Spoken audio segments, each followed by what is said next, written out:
It's pretty amazing that we actually have this technology now and we could help women live longer through a simple thing of just giving them some hormones. I'm Dr. Jake Schmutz. I'm an naturopathic medical doctor and integrative physician. I'm here today with my co-host and patient, Theresa Marie, where we're going to talk about the top 6 health risks that occur in women over 45 and what we can do to reduce them. Dr. Jake, thank you so much for having me today. I am 45. I'm going to be turning 46 actually this month. And, I know that everyone will die one day. I understand that. But my grandmother lived to 95. She was quite witty till the end. She had some issues, but I would love to follow in her footsteps. And I know that I face a lot more toxins and environmental issues that she never got to face just due to the technology and the circumstances of living in this modern world than she did. And so I believe there's things I'm more up against.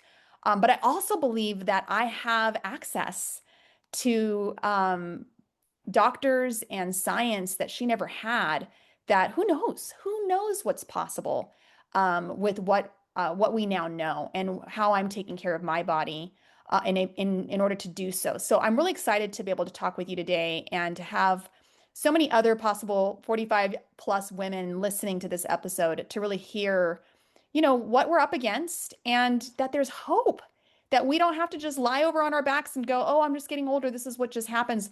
And I know some people may not have the same story that I have. My grandmother was very healthy until the very end of her life. But some women might be like, well, my grandma, she died of a heart attack at age, 75. And so that's probably what's going to happen to me. Or my mom had breast cancer at this age. And I'm likely to have, all of this like doom and gloom, just follow your genetics. There's no hope type of philosophy that's just not true. Just not true. So let's jump into it, Dr. Jake.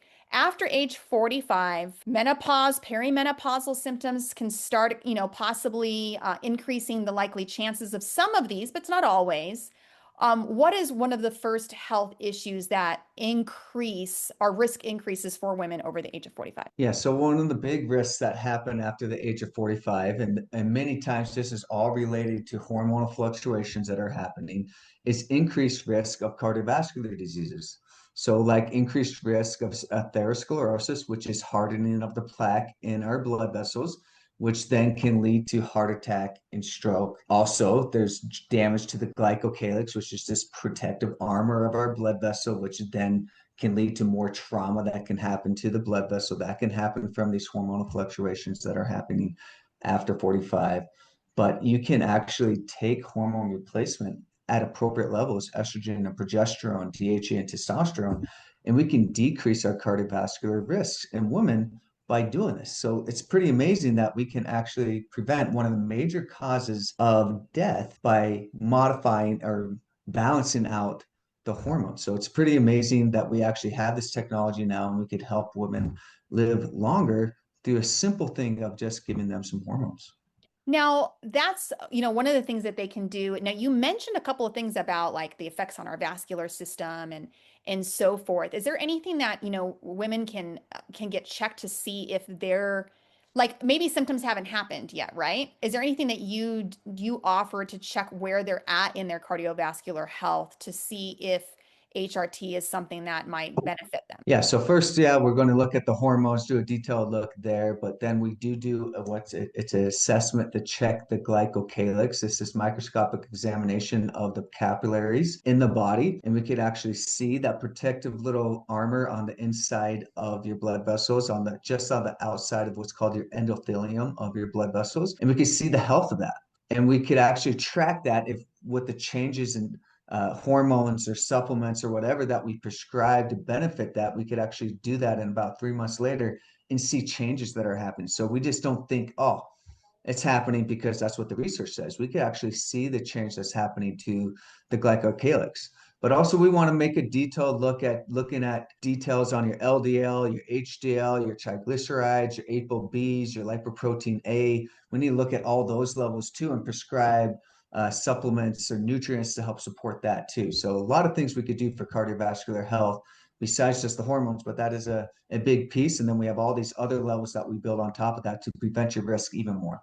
I love it. Definitely something that is worth, I think, any woman who's approaching 45 to just at least get checked to see where your baselines are at and then that you can go from there. Okay.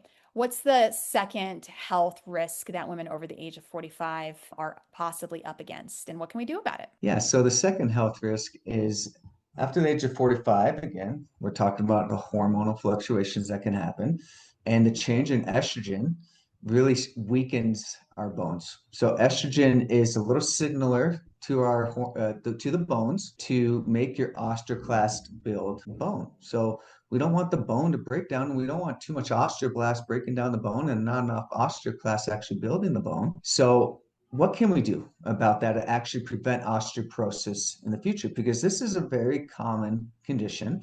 Most women do have osteoporosis when they're approaching their 70s. But what can we do to keep it strong? One, we need to prescribe appropriately balanced hormones, estrogen, progesterone, DHA, testosterone, thyroid, cortisol balancing. We need to look at all that. But there are some things that we can also do. So it's not about just taking calcium. Probably a lot of you heard about, oh, we need to take our calcium or we need to drink lots of dairy. We need to get our 3 cups a day to keep our bones strong. And we're really seeing in the data that's actually not really true. Dairy is actually high in protein and acidic, actually breaks down the bone. Calcium is definitely only one small piece of building bone. Probably the biggest ones that we see to actually build bone is taking vitamin K and magnesium at the appropriate level. And vitamin K2 in NK4 form has been shown in the most research to be beneficial in building bone. But it's magnesium, vitamin K, vitamin D, all very important to help build the bone. So you get your hormones balanced, but you have to take all these nutrients appropriately. And then you need to get them checked to see if they're at the right levels to actually benefit the bone health and regeneration. So a lot that we could do to prevent and keep the bones healthy when you turn 45 if you're worried about your bones weakening. Wonderful. I know that I definitely have some osteoporosis in the family, and have been concerned about calcium and so forth. I've been taking my vitamin D, but it's really good to know because, magnesium is something I know I've been lacking. And I actually just recently started looking at, drinking some magnesium, powder, like a little complex before bed. And this really confirms, I think, that I'm on the right track with that. So excited to be able to know that, and hopefully some other women can glean from you in that area as well. Okay, what is the third health issue that women over the age of 45 are at risk for? Yeah, so another unfortunate thing that happens after 45 is it starts to become a lot more difficult to lose weight because your metabolism changes. A piece of that is that your hormones fluctuate, your estrogen and progesterone go down, so you're not getting the signals of metabolism going into your mitochondria appropriately there. So you start getting more of the apple shape, more fat that deposits in the abdomen and the hips, losing the hourglass shape that most women are able to have. So what can we do about it? Okay, yeah, we could check your hormones out and see where those levels are out and balance them out if needed. But also we need to look at other things that might be going on that could be slowing down and bogging down the metabolism. So metabolism is how your mitochondrial function is working. How are your cells working? How are they making energy? So when you say someone has a slow metabolism, it means your mitochondria is just not working how it should. And so when that's a fast metabolism, the mitochondria is working really great. So things that we do to help the metabolism is we could give nutrients like alpha-lipoic acid or glutathione or acetyl-L-carnitine and B vitamins and magnesium and minerals and selenium, all these things to help wake up the mitochondrial function. But also we need to maybe find out why there's trauma to the mitochondria in the first place.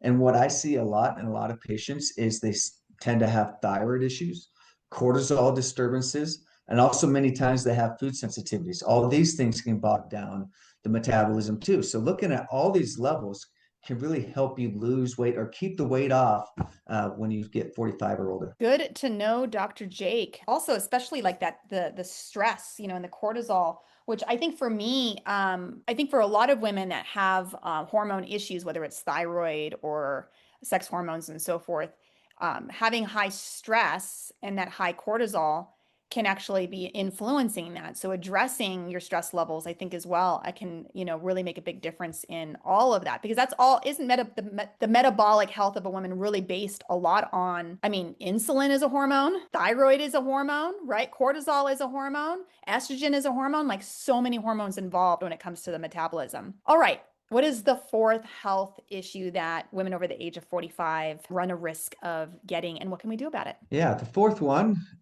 is cognitive decline, right? Your brain starts not quite remembering things as well as it used to when you're in your 20s and 30s. And that is because the mitochondria starts to break down. As we age, mitochondria breaks down, and 70% of all the mitochondria in our body is found in the brain. So it makes a lot of sense that we have cognitive decline when we get older because most of our mitochondria is in there. So what can we do? One, hormones change. You're getting the trend here. There's a big thing there is getting the hormones on board. And we're seeing in a lot of research that getting estrogen and progesterone appropriately balanced and also testosterone can greatly improve or prevent memory loss as you age and actually improve memory when we give these hormones. So really cool thing there. But again, just with metabolism, keeping our mitochondria healthy is very important. So taking those nutrients I already talked about, alpha-lipoic acid, carnitine, minerals, selenium, magnesium, B vitamins, etc., and check those levels, see where your levels are appropriately, are they in the good levels. Make sure that you're absorbing them well. So if you do have gut issues, you're probably not absorbing your nutrients very well. Like you have some constipation or you have some diarrhea or you have a lot of gas and bloating, probably the gut's not working as well as you should. So you're not going to absorb the nutrients very well. And that means your brain's not going to absorb the nutrients very well.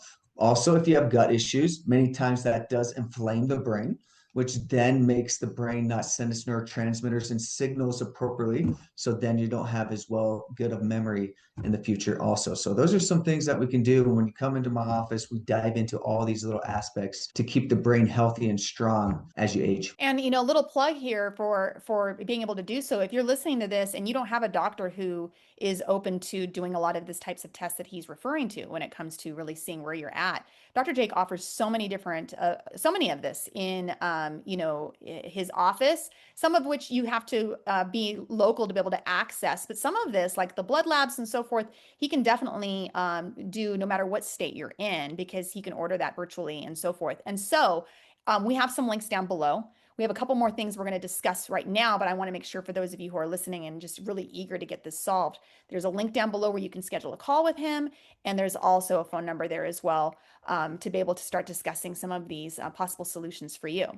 Moving forward to one of the most recent ones that I have benefited from in Dr. Jake's office, health issue number 5, Dr. Jake, what are women at risk for after the age of 45? Yeah, so the fifth one I wanted to talk about is that the pelvic floor, the hammock muscle on in the pelvic area starts to weaken and become more lax. Also, the lining in the vaginal area starts to get dry and not work appropriately too. So some things that we can do to improve this is again, hormones are a big piece. When the hormones start changing, it does affect our laxity of our ligaments and tendons and the musculature functioning. And as we age, the hammock starts to get weaker and weaker, starts to sag and sag more over time. So giving hormones is a big thing. But a huge one, and I think that probably the most beneficial thing that we can do to heal the pelvic floor muscles and strengthen them is through a device called Emsella. So I'm sure many of you have heard about the Kegel, which Kegels are good. I still recommend you do Kegels as you age. You want to tonify that muscle, but usually that doesn't give you the full benefits that you want. So Emsella is like a super contraction Kegel. So it's 100% contraction. And during an Emsella session, you're doing 20,000 contractions. And over only 6 sessions, so within 3 weeks, you strengthen that pelvic floor muscle, make it into a good, healthy muscle again. So it helps decrease urinary incontinence or frequency, urgency, urinating at night, etc. All improve there. So the hormones help with the vaginal dryness, but also this contractions help increase blood flow and circulation and helps with that piece too. So and sexual function, etc. So a lot of benefits that come from using Emsella to help strengthen the pelvic floor muscles and then taking hormones also. Now, again, that's something that I've been able to take advantage of at Dr. Jake's office. I happen to live in his area, which is in Salt Lake City. If you are in the Salt Lake City area and you do want to try, he actually does have a special where you can do a session for just like $49, Dr. Jake? Yep. Mm-hmm. So there's a link down in the description box below, drjakewellness.com/Emsella socials is the link down there, and you can schedule that initial session, see what you think. All right, Dr. Jake, I think we are down to one last health issue that a lot of women struggle with over the age of 45. Why is it the case, and what can we do about it? Yeah, so a big one that women start suffering with about after 45 is insomnia, difficulty sleeping. And a big one for this is the decrease in progesterone that happens. These imbalances that happen, like the estrogen's a little too high compared to the progesterone, and that can lead to sleep issues. Or it's just to decrease both estrogen, progesterone, that is going to lead to sleep issues too. So progesterone is a calming hormone. It decreases inflammation in our brain. So if when women's progesterone goes down, they're not able to have that calming effect in the brain. So when they're trying to sleep, it's just ruminating and thinking of other things and not really getting into that sleep state anymore. So giving progesterone to women that are 45 and older can really help them sleep much more peacefully and actually fall asleep appropriately or not wake up all night long. Some other things that we do to benefit this, it's not just about progesterone, is we need to see where the cortisol is or the circadian rhythm. A lot of women have an imbalance of their circadian rhythm, and it happens at all phases of life, but can get even worse at 45, is you making way too much cortisol at night and too little in the morning or etc. And it's all out of balance. So you're making the wakeful hormone at night, and that's why you can't fall asleep. So testing that is a very important thing too. Also, a lot of people are deficient in magnesium.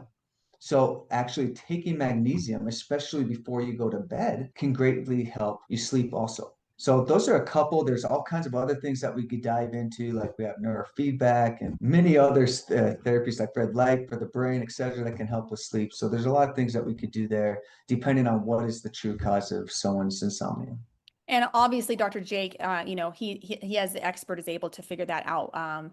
With you, he's not one of those doctors that like just you come in, he spends 7 minutes with you, gives you a prescription, and he's done.